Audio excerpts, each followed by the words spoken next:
No one who has not felt it can understand the pain of an exile.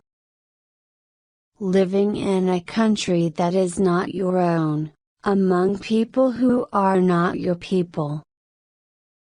Always a foreigner, an outsider, someone who does not belong. Two families, living in Zimbabwe, but the country they call home is Malawi, a country they have not seen for nearly 30 years, a sad, troubled country. Of course my father and Uncle Fala had their little disagreements. But they were the usual ones among friends. Then there were all those moments of loneliness, of no hope at all, that everyone in exile feels. But they always survived, because they missed home so much. They never doubted they would return one day. That was all my father and Uncle Fala dreamed about, the return to their own country. They talked about home all the time. How they grew up. The games they used to play. The schools they went to, the fight for freedom. You young ones have no idea what we had to do to get rid of the British, Uncle Fala used to tell us whenever he could. He was proud of the injury to his leg, which he said he got in a street battle against the government in the 1950s. And then my father, of course, felt he had to show us the marks on his back, which he got from beatings in prison. I was in prison for a week, he would say proudly, not like others who only got injured in a fight. Over the years his time in prison became a month, 6 weeks, then a year. Don't listen to him, Uncle Fala would answer. He fell out of a tree. That's how he got those marks. And he would break into a great, deep laugh. Now I'll tell you how he really got his injury. My father would say, also laughing. And they would go on like this. It wasn't just that they liked each other, it was much more than that. They called each other brother. It was 12 years or more before I learned that Uncle Fala was, in fact, not my real uncle. He and my father had met in the mining village in Zimbabwe where I was born and grew up. Their two families lived together in a flat as big as a matchbox. And my brothers and sisters and I grew up and went to school with Uncle Fala's children. When we finished school, I and most of my brothers became miners and lived in the mining village.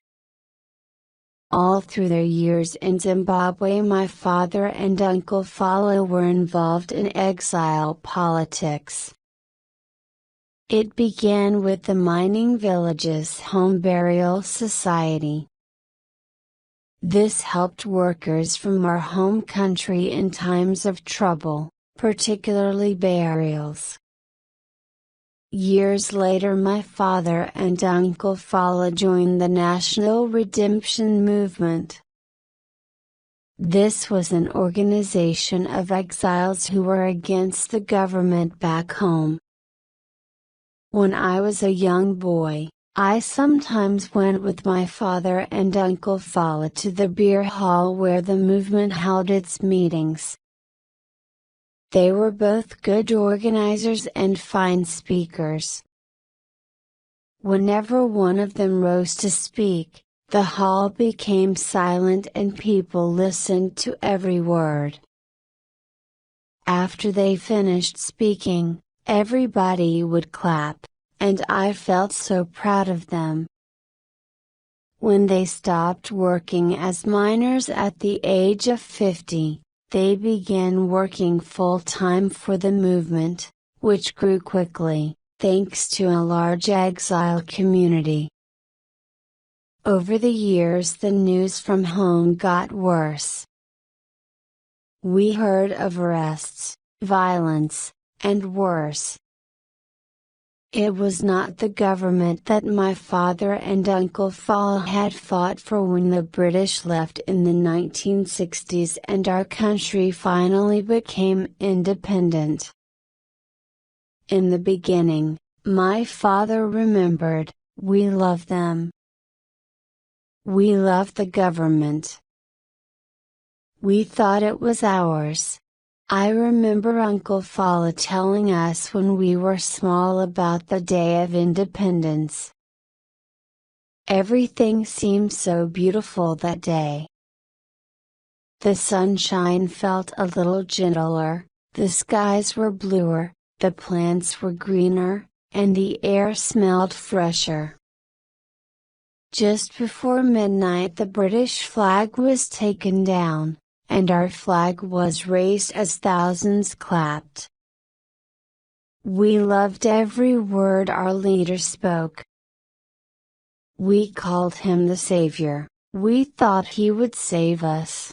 Like so many other people, my father and Uncle Fala spent all the money they had to go to the capital for the independence ceremony, a great day for our country.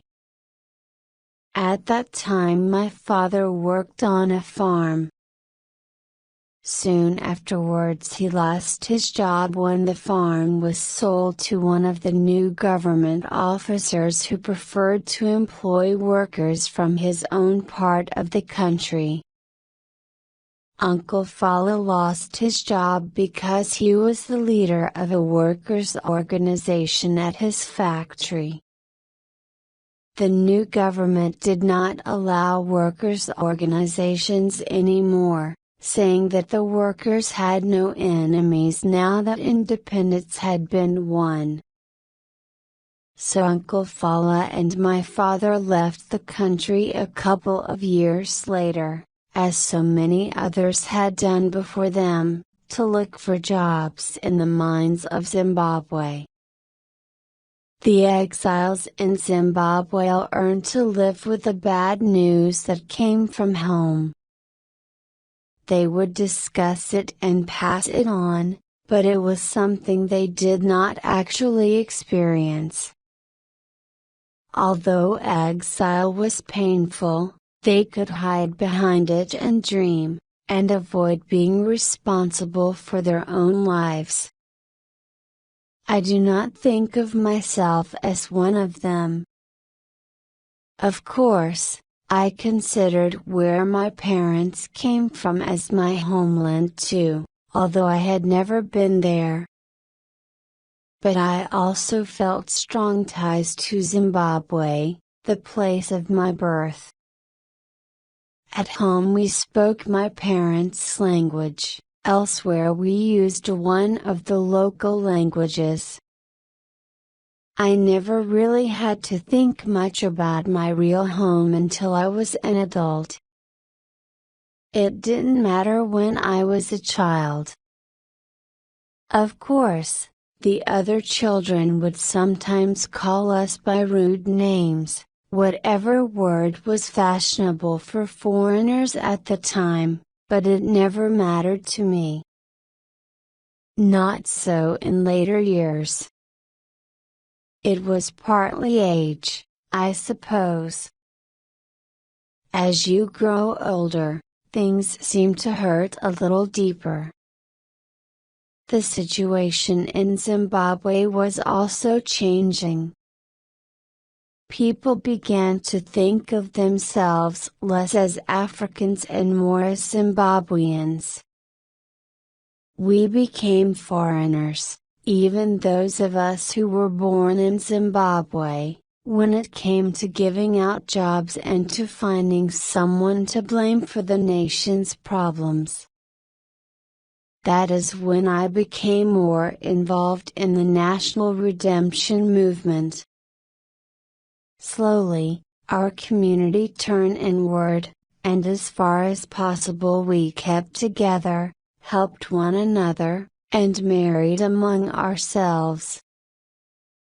I married Uncle Fala's eldest daughter, Mwali, which pleased both our parents greatly.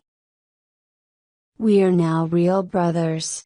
The two men told everyone at the wedding ceremony. I began to miss my homeland as much as my father and Uncle Fala did. I wanted to know more about it. So I asked questions, I searched for information in books, newspapers, and magazines. I dreamed of the shining lake with its golden sand beaches, the rivers, hills, and mountains, and the cool green highlands. A land, as my father and Uncle Fala remembered it, of tidy villages, handsome cities, safe streets, and smiling faces. Not this dry, empty land that was only good for exiles. We hoped and dreamed. In the meantime I grew older. I had 3 children. My father and Uncle Fala began to look like the grandfathers they were. They continued to be involved in the movement, but the situation in our homeland stayed the same. None of us thought it would change soon, although we did not doubt that change would come in the end. Nobody imagined how quickly the 30-year-old regime would fall a few years later. People had been unhappy for years, of course, but it was the church leaders who brought it into the open. One Easter Sunday the priests read out a letter in churches throughout the country. The letter did not ask for anything unusual, just simple things like respect for the law, freedom for political prisoners, food for the hungry. But the letter hit the country like a bomb. No one had ever demanded these things openly before. Some church leaders were arrested and terrible warnings were given. But it was too late. The students, young and impatient, joined the fight. Give us free elections, they demanded. Let political prisoners go free.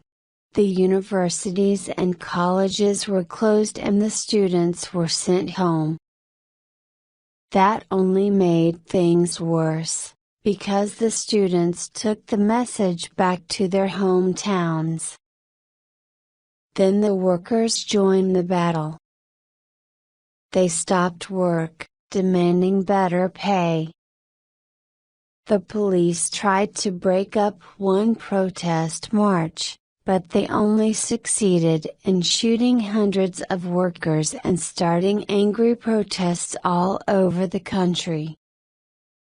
Even foreign governments and banks began to talk about sending no more money to a regime that had lost control. I had never seen my father and Uncle Fala so excited. They had the radio and television on all the time, following the news from home. For some reason I was not as excited as I had expected. I had become so used to hoping and dreaming that the possibility of return frightened me. Exile had always been my life. It was all I knew. Other things made me uneasy too. Our community of exiles began to break into 2 groups, those who wanted to return, and those who were not so enthusiastic. The same disagreements were seen in families, and before long in the movement itself. At our yearly meeting there were so many arguments that by the end the movement had broken into 3 separate groups. It was sad to watch. Nothing prepared me for what was waiting for us in our dear homeland. It was certainly beautiful, but that was all. We went first to my father's village. I was disappointed. It was nothing more than a group of rough mud houses. I met some of my uncles and aunts for the first time. They all looked much older than my father, although they were younger than he was. They were nice and friendly, but that was all they could offer us. It was the same at my mother's village, which was a few miles away. I felt like a stranger. Our relations called us Makona, meaning the long-lost people. As Makona, we were expected to bring endless presents, far more than the workers who returned every 2 years or so, carrying huge suitcases full of gifts for their relations, clothes, blankets, radios, watches, sunglasses. For a couple of months they would live like chiefs. Then, when all their money had gone, they would leave for Zimbabwe once again. But we disappointed our relations. I suspected that this was one of the reasons that my father had not returned for so long. I also began to understand that my own people were no different from the people of Zimbabwe, who had many arguments and fights between their different ethnic groups. We were proud that our community of exiles in the mining village had no silly ethnic arguments of that kind, although we had people who came from different places and ethnic groups in the homeland. My father, for example, was from the south, and Uncle Fala from the north. But back in our own country I heard the same sad, silly arguments. In fact, it was more serious than that. All our politicians, old and new, seemed to want to make trouble between the different ethnic groups. Perhaps this was because no political party had any real ideas or plans for our country's future. My father, of course, soon got involved in politics. At first he was busy trying to start a business with the money he had brought back from Zimbabwe. Then someone asked him to be a leader of one of the local parties. He said no at first, but I think that was only because he did not want to seem too enthusiastic. "Well, I have to do what is best for my people," he said in the end. "They need a man of my experience for leadership." It was good for his business. Many of the local businesses here in the South were owned by Northerners, and people were beginning to dislike this more and more. A few weeks later I went north with my family to visit Uncle Fala. We were well received. Uncle Fala proudly introduced me to his relations. I liked his village better than my father's. the place and the people seemed less miserable. Molly and I decided to make our home there and start a business. I bought 2 lorries to take fish from the lake to the capital. It would make me a lot of money. My father was not pleased with my plan when I returned for a visit. He said I was turning my back on my people. But father, I protested, we're living with Uncle Fala. He's your brother, remember? Uncle Fala is all right. It's his people who aren't. I can't believe you, of all people, saying that. I did not tell Uncle Fala about my father's opinions.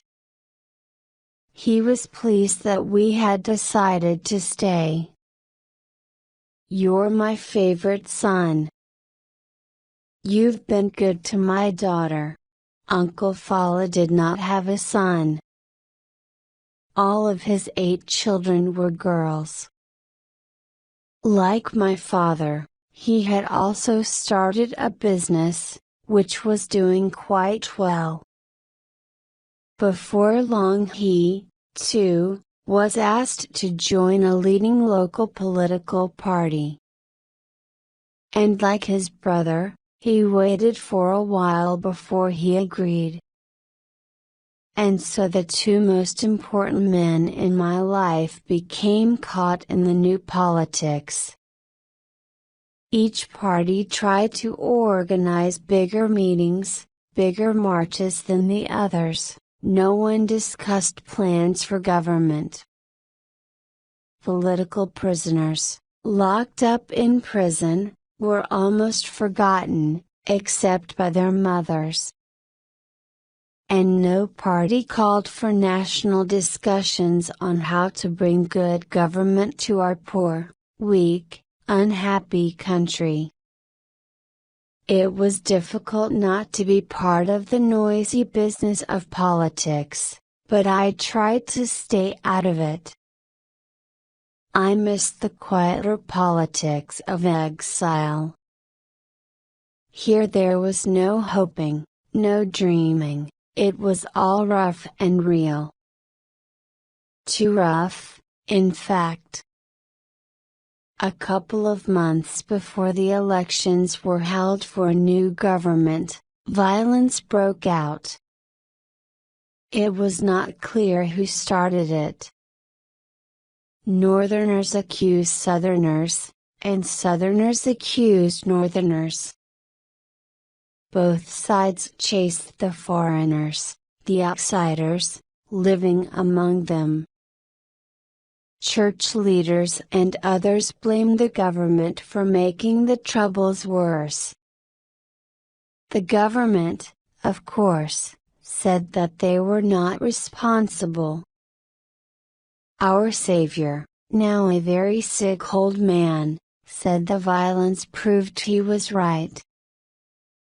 It shows that party politics and elections were as foreign to the country as winter. One morning we were woken by a noise like a bomb exploding. We looked out of the window. My lorries were on fire.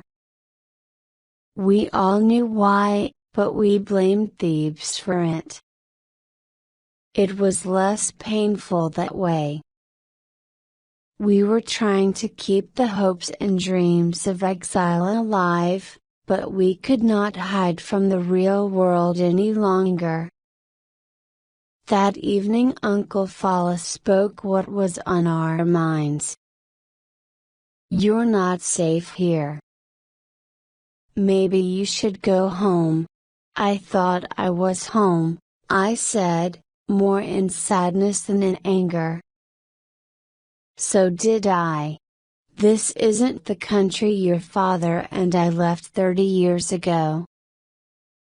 They've changed it into something else, something terrible, that will eat us alive if we aren't careful. For the first time he looked very old. "We'll be out of here as soon as we can." "No, you'll go alone.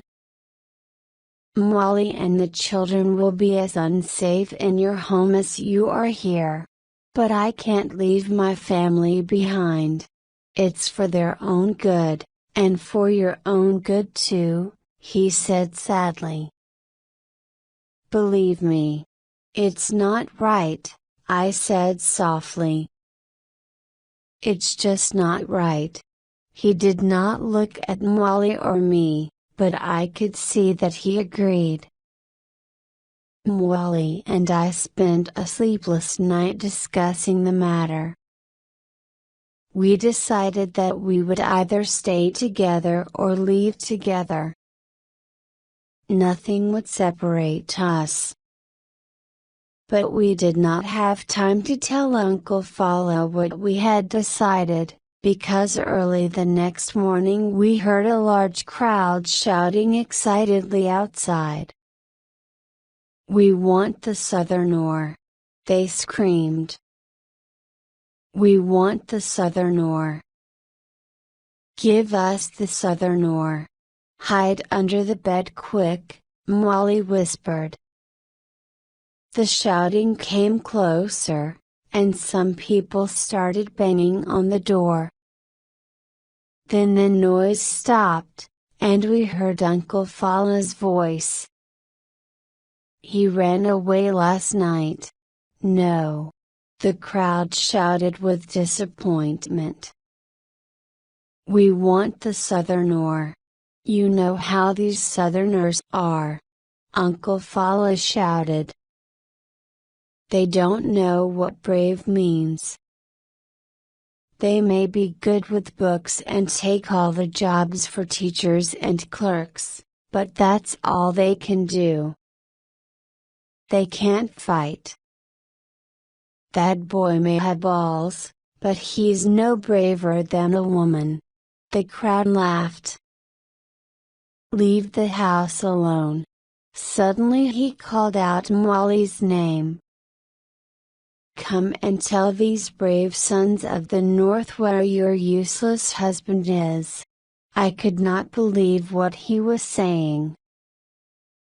Had he gone crazy? "What should I do?" she asked me desperately. "I don't know." "What's wrong with your father?" "I thought he loved me." "He told me so himself." "Molly, please come out and tell these men where your good-for-nothing husband went." I felt suddenly angry. "Go. He's your father." I pushed her and she started crying. "Go," I said. "Don't scream.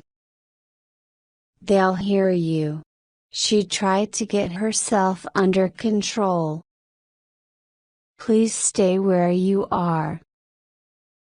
Don't move," she said as she went unwillingly to the door. "See, she's crying," Uncle Fala said when she came out. I told her not to marry a Southerner. The crowd began to go away, still shouting about Southerners. Moments later Molly returned, looking both shaken and thankful. I stayed indoors the whole day. Later Uncle Fala came to me.